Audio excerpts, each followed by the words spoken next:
We hebben gevochten voor de vrijheid en dat er geen oorlog meer zou komen. Maar op het ogenblik leven we in een tijd dat overal oorlog is.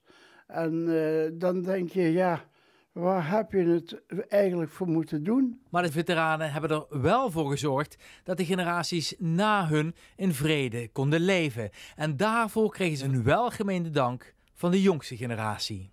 Ik ben Silti van Wageningen 45 en ik kom u in het zonnetje zetten. Emiel werd militair op zijn 17e nadat zijn vader was vermoord in vernietigingskamp Sobibor. En vooral de laatste jaren denkt hij daar nog heel vaak aan terug. Iedere dag staat dat nog voor je hoofd. Ja, mijn vader, dat is een foto. Dat was de laatste foto. Toen was hij 39 jaar. En op deze leeftijd is hij dus gearresteerd en vermoord.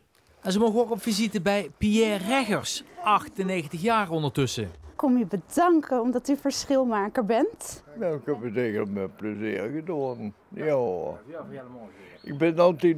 Ik ben altijd hofmeester geweest. En vandaag krijgt hij een brief met dank van Gelderse scholieren. En dat doet hem zichtbaar goed. Ik vind dat geweldig. Ja, ik vind dat echt geweldig. Ja, dat vind ik echt geweldig.